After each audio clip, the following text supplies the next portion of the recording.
The envelope arrived on a Tuesday. It was thin, white, the kind that comes from government offices. Margaret held it against the kitchen window, trying to see through it, but the paper was too thick. Her hands were shaking. Not from fear, not yet, from the cold. It was January in Cleveland, and the heating had been off since morning to save money. She had been saving money for 37 years. She opened it slowly, using the butter knife because she could never find the letter opener Thomas used to keep in the drawer. The paper inside was folded in thirds, official, impersonal. She unfolded it once, then twice. Then she saw the number, $62,418, due immediately, for a loan she never took, from a bank she'd never heard of, co-signed in her name, by her husband, who had been dead for 4 months. Margaret sat down. The chair was cold. Everything was cold. She read the letter again, then again. The words didn't change, the number didn't change, her name was there, clear, typed, Margaret Ann Holloway. Her signature was there too, or something that looked like her signature, but she had never signed anything, she was sure, almost sure. She tried to remember. Had Thomas ever asked her to sign something? Maybe at the dinner table, maybe while she was cooking, maybe he said it was insurance, or the car, or something that didn't matter. She couldn't remember. It had been so long ago, if it had happened at all. Outside, a garbage truck rumbled past. The sound was familiar, comforting. Tuesday was garbage day. It always had been. Some things didn't change. She held on to that thought. Some things didn't change. But then she looked at the letter again, and everything had changed. Margaret Ann Holloway was 61 years old. She had lived in the same house on Maple Street for 33 years. There was a small house, 2 bedrooms, 1 bathroom, a kitchen with yellow wallpaper that she'd put up herself in 1991. The wallpaper was peeling now in the corners, but she didn't mind. It reminded her of when things were good, when Thomas was still working, when the mortgage was new and manageable, when their daughter Sarah was still in high school and the house smelled like her perfume and burnt toast every morning. She worked at the public library, had worked there for 22 years. She shelved books, checked them in, checked them out, helped people find things. She liked the quiet. She liked the smell of old pages. She liked that every day was predictable. She arrived at 8 in the morning, left at 4 in the afternoon, 5 days a week, 43 weeks a year. The other 9 weeks were unpaid. She'd learned to budget for that. Every morning she made herself 1 cup of coffee, not 2, 1, with a splash of milk, no sugar. She ate oatmeal for breakfast, a sandwich for lunch. Dinner was usually something simple, pasta, rice, vegetables from the discount bin at the grocery store. She shopped every Saturday. Same store, same time. She used coupons. She compared prices. She never bought anything she didn't need. She had never bought anything she didn't need. Thomas used to laugh at her for that. Not in a mean way, in a loving way. He'd say she could squeeze a nickel until it bled. She'd smile and say someone had to. He was different. He liked to spend. Not recklessly, not dangerously, just more freely than she did. A beer with friends, a new tool for the garage, a lottery ticket every Friday. She never minded. He worked hard. He deserved small pleasures. He'd been a machinist for 31 years. Good with his hands, reliable, until the factory closed in 2006. After that, he picked up odd jobs, handyman work, repairs, anything he could find. The money wasn't the same, but they managed. They always managed. They'd never been rich, but they'd never been poor either. They paid their bills, on time, every time. The mortgage, the utilities, the car insurance, the property taxes, everything. She kept all the receipts in a shoebox in the closet, organized by year. She liked seeing the proof that they were responsible, proof that they were doing okay. They'd never had debt, not real debt, not the kind that keeps you up at night. They'd paid off the mortgage 3 years ago. She remembered the day. Thomas had framed the final statement and hung it in the kitchen. She'd thought it was silly, but he was proud, and she loved him for that. He died in September, heart attack, at home, in the garage. He'd been fixing the lawnmower. She'd found him when she came home from work. She'd called his name, then called it again, then seen his legs sticking out from under the workbench. The paramedic said it was fast, that he didn't suffer. She didn't know if that was true. She hoped it was true. The funeral was small, quiet. A few friends, some former co-workers. Sarah drove in from Chicago, stayed for 3 days, then left. She had a job, a life. Margaret understood. She didn't want to be a burden. She'd never wanted to be a burden. After Thomas died, Margaret thought the hard part was over. She'd grieve, she'd adjust, she'd learn to live alone. The house felt bigger, emptier, but she'd manage. She always managed. The bills kept coming. She kept paying them. The mortgage was gone. The car was paid off. She had Thomas's social security, her salary. It wasn't much, but it was enough. She didn't need much. She'd thought she was safe. She'd thought the worst had already happened. Then the letter came. Margaret stared at it now. The number was still there. $62,418. She didn't have $62,000. She didn't have $6,000. She had $2,100 in her savings account. Money she'd been putting aside for emergencies. This was an emergency, but $2,000 wouldn't help. It wouldn't even make a dent. She picked up the phone. Her fingers moved automatically. Dialing the number at the bottom of the letter, it rang 4 times. Then a recorded message. Press 1 for English. She pressed 1. Press 2 for account services. She pressed 2. Please enter your account number. She didn't have an account number. She pressed 0. The line went silent. Then music. Soft, instrumental, maddening. She waited. 8 minutes, 11 minutes, 14 minutes. Finally, a voice. Female, young, bored. "Can I have your account number, please?" Margaret explained. She didn't have an account number. She'd never had an account. She'd received a letter about a debt, a loan. That wasn't hers. The woman asked for her name, her social security number, her date of birth. Margaret gave them. There was typing, then silence, then more typing. "I see the account." The woman's voice was flat. No emotion, no warmth. The loan was originated in 2004, co-signed by Margaret Ann Holloway. "That's you. Outstanding balance is $62,418. Payment is due immediately." Margaret's throat was dry. "I didn't take out a loan. I didn't sign anything. According to our records, you did." "I didn't. My husband must have. He died in September. I'm sorry for your loss." The woman didn't sound sorry. "But the account is in your name. You're responsible. I didn't know about it. I never knew about it. That doesn't change the obligation. Can I see the documents? Can I see what I supposedly signed? You can request copies. There's a fee, $50 per document." Margaret felt something crack inside her chest. A small crack, barely noticeable. But there. How many documents are there? Let me check. Typing. Looks like 7.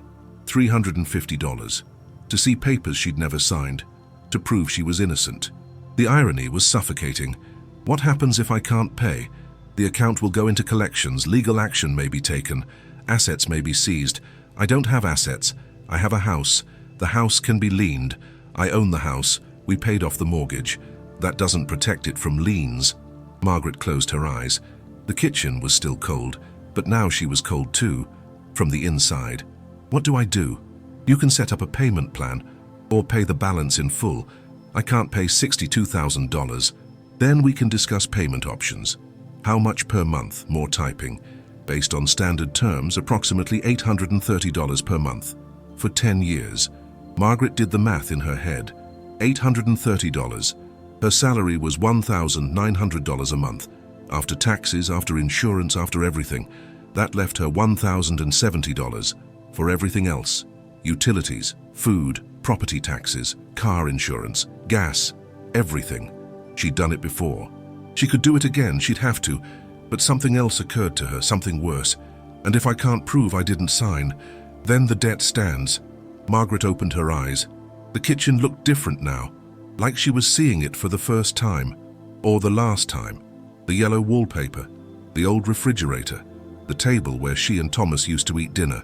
It all looked fragile, temporary, like it could disappear. "I need to think about this. You have 30 days to respond. After that, the account goes to collections." The woman hung up. Margaret sat there, holding the phone, listening to the dial tone. It was a lonely sound. Final. She put the phone down, then picked up the letter, then put it down, then picked it up again. She read it one more time. Every word, every number, looking for something, anything. A mistake, an error, a way out. There was nothing. The loan had been taken out in August of 2004, 20 years ago. Margaret tried to remember August 2004. Sarah had been 21, still in college. Thomas had been working at the factory. She'd been at the library. Everything had been normal, ordinary. Had Thomas seemed worried? Had he seemed stressed? She couldn't remember. Maybe he'd been quieter than usual. Maybe he'd been distant. Or maybe she was inventing memories, trying to make sense of something that didn't make sense. She opened the drawer where she kept important papers, birth certificates, marriage license, Thomas's death certificate, insurance papers. She pulled out the insurance papers. Life insurance, $25,000. She'd already received it, used it to pay for the funeral, to pay off the car, to put some in savings. It was gone now, spent, responsible, the way she always spent money. If she'd known about the loan, she could have used the insurance money to pay part of it, but she hadn't known. Nobody had told her. And now, it was too late. She thought about calling Sarah. But what would she say? I need money, I need help, I'm in trouble. Sarah had her own life, her own problems, her own bills. She'd just started a new job. Margaret didn't want to burden her, didn't want to be the mother who always needed something, who always took. She'd raised Sarah to be independent, to be strong, to not rely on anyone. She couldn't ask for help now. It would be hypocritical.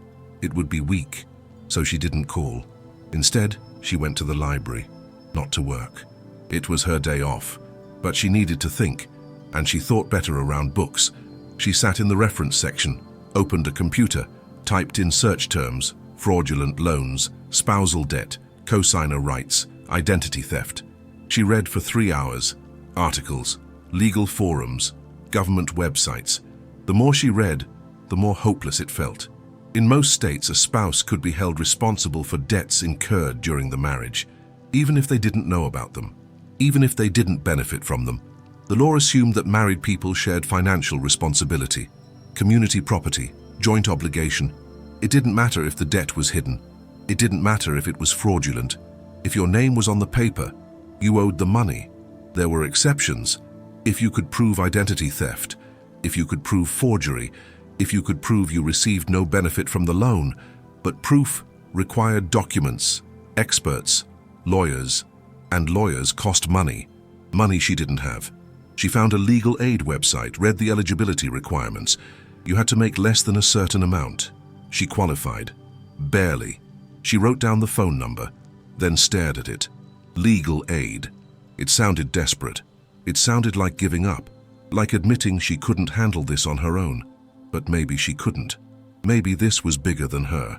She called the number, waited through the automated system, pressed buttons, waited more. Finally, a person. She explained the situation. The woman listened, asked questions, then delivered the verdict. We can try to help, but these cases are difficult. If your husband signed your name, that's forgery. But proving forgery after death is almost impossible, especially if the loan is 20 years old. Banks destroy records after a certain period, and without the original documents, we have no way to verify the signature. What if I request the documents from the bank? You can try. But even if they provide them, you'd need a forensic document examiner to analyze the signature. Those cost between $2,000 and $5,000, and even then, there's no guarantee. What if the examiner says it's not my signature? Then you'd have grounds to dispute the debt. But the bank can still argue that you benefited from the loan, that you lived in the house that was mortgaged, that you enjoyed the proceeds. The burden of proof is on you, and it's a heavy burden. So what do I do? You can try to negotiate. Set up a payment plan, see if they'll reduce the balance. Some banks will settle for less, especially on old debt. And if I can't pay, then they'll pursue collections, possibly sue, get a judgment, put a lien on your property. My house. Yes, the house I've lived in for 33 years, the house my husband and I paid off, the house that's the only thing I have left of him. The woman was quiet. Then she said, I'm sorry. I really am. This is an awful situation. But the law isn't always fair. The law protects institutions, not people. Margaret thanked her, hung up, sat in the reference section until the library closed, then walked home. It was dark, cold. Her breath made clouds in the air. She thought about Thomas, about the garage, about how he died fixing something, always fixing something. Maybe he'd been trying to fix this too, this debt, this mistake, this thing he'd done 20 years ago and never told her about. Maybe he'd been paying it down in secret, with the odd jobs, with the side work.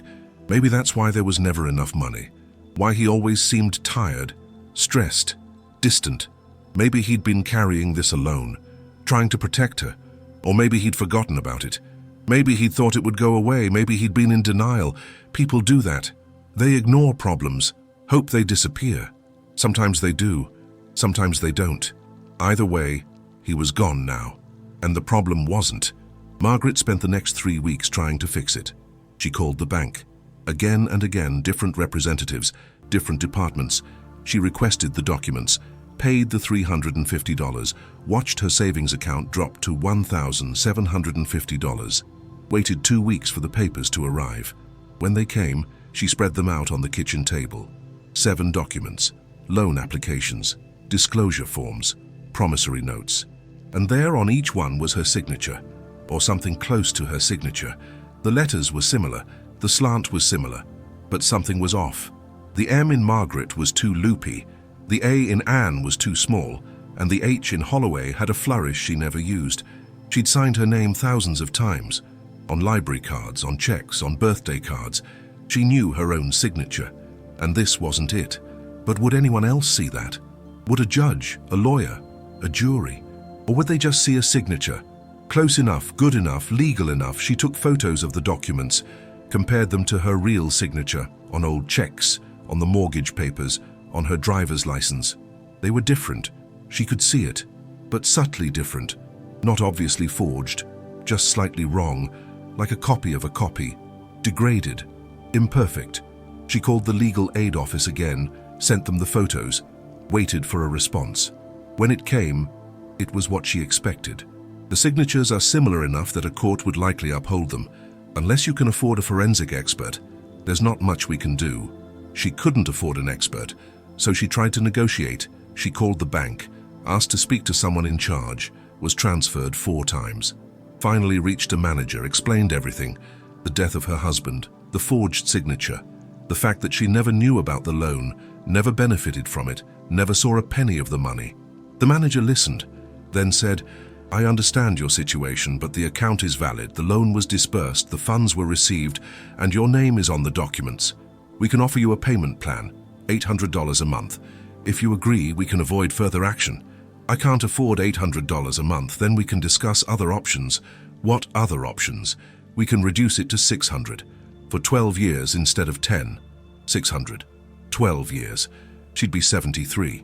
If she lived that long, if she kept working that long, if nothing else went wrong, if the car didn't break down, if the roof didn't leak, if she didn't get sick, what if I just don't pay? Then we'll pursue collections, legal action, seizure of assets. You mean my house if it comes to that? Yes. Margaret felt the crack in her chest widen. Not dramatically, not all at once, just a little more, a little deeper.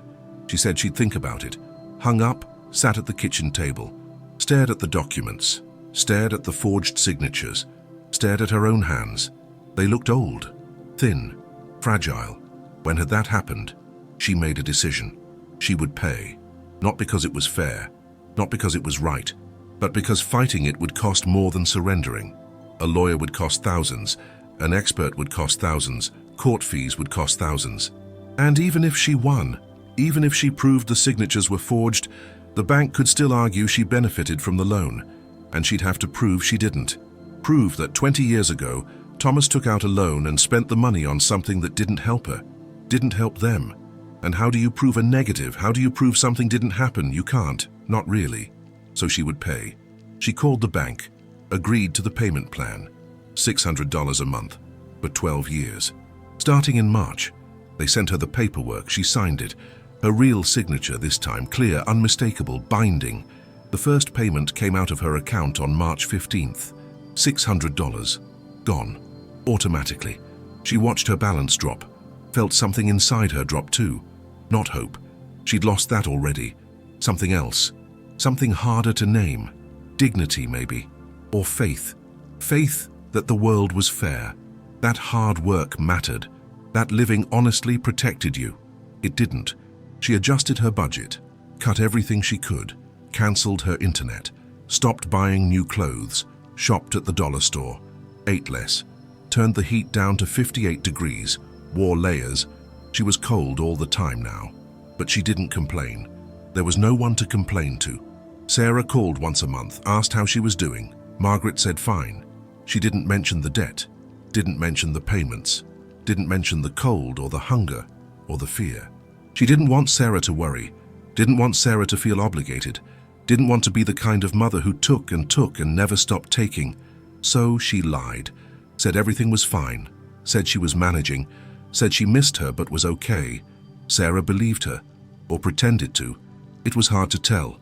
The months passed. Winter became spring, became summer, became fall. Margaret paid every month, $600, on time, every time.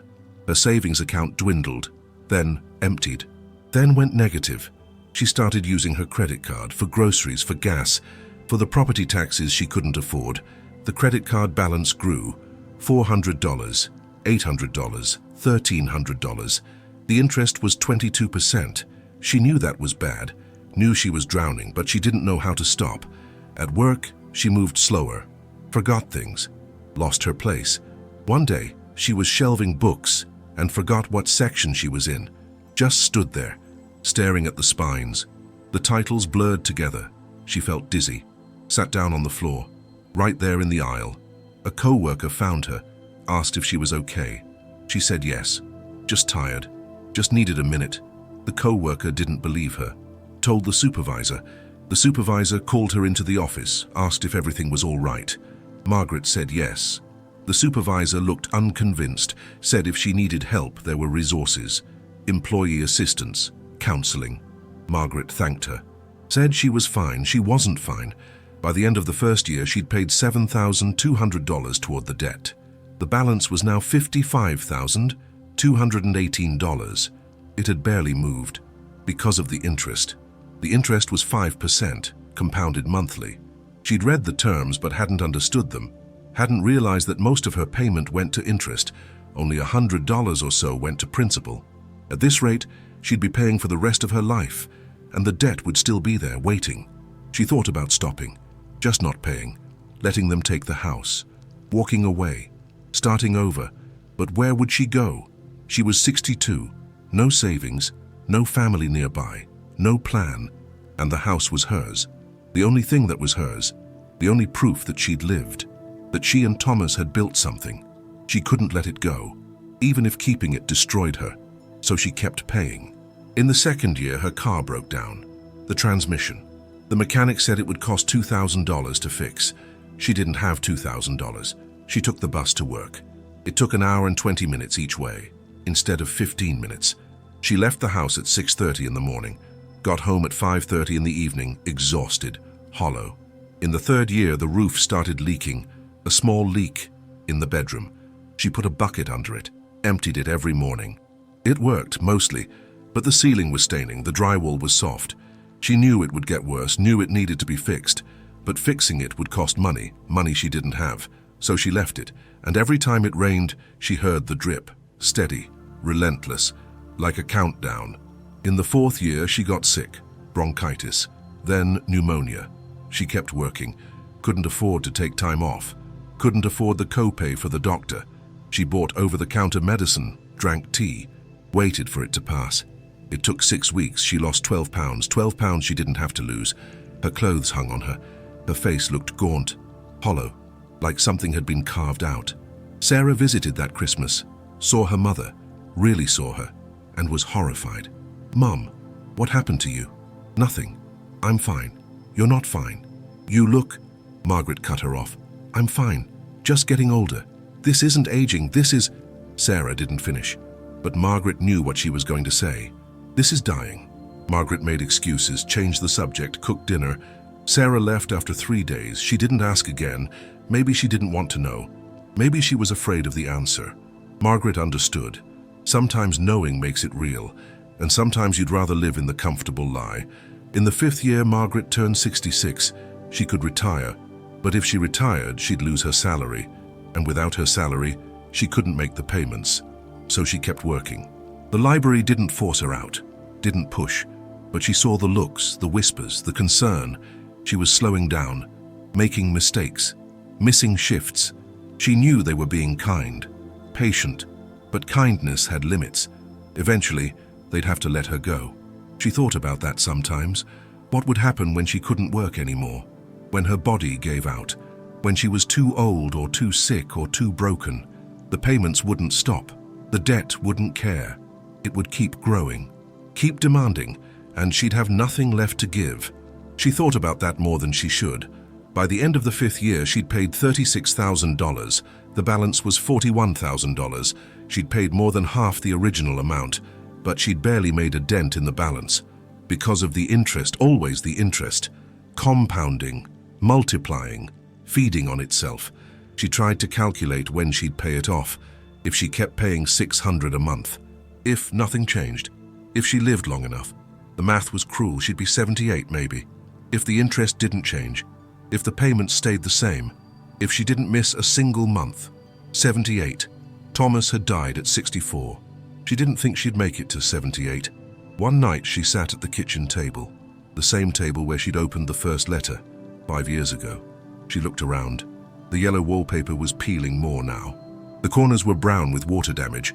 The leak in the bedroom had spread to the hallway. The floor was soft in places, unstable.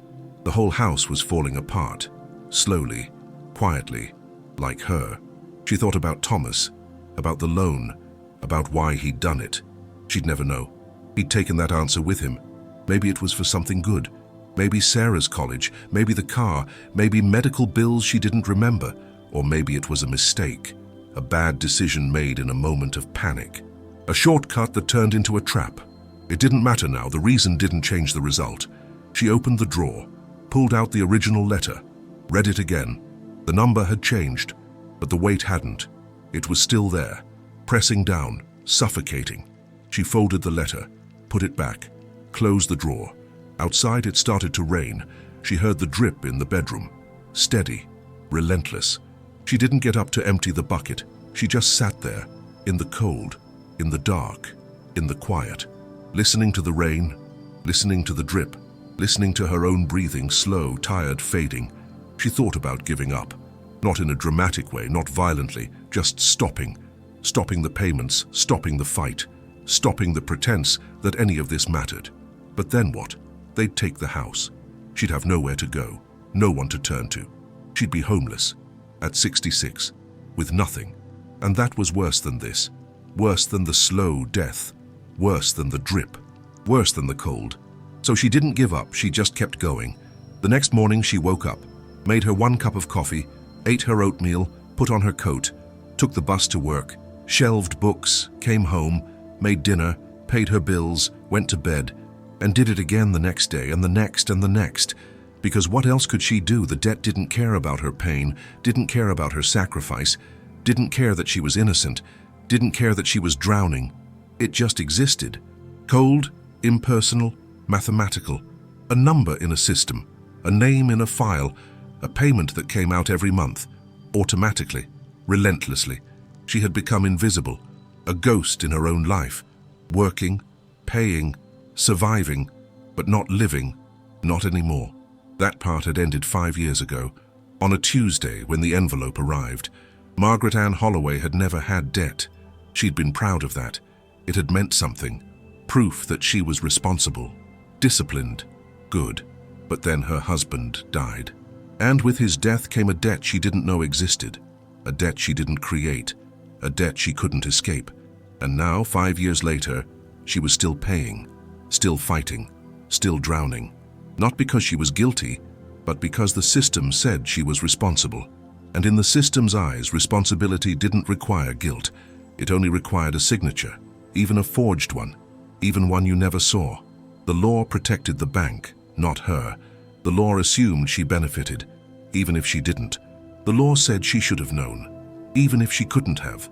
The law didn't care about fairness, it cared about contracts, and her name was on the contract. That's all that mattered. She would pay this debt until she died, or until the house was gone, whichever came first. She knew that now, accepted it. Not with grace, not with peace, but with the dull resignation of someone who'd fought and lost. Someone who'd done everything right and been punished anyway. There was no happy ending here. No redemption, no justice, just years of slow erosion. Dignity stripped away, stability destroyed, hope extinguished, one payment at a time.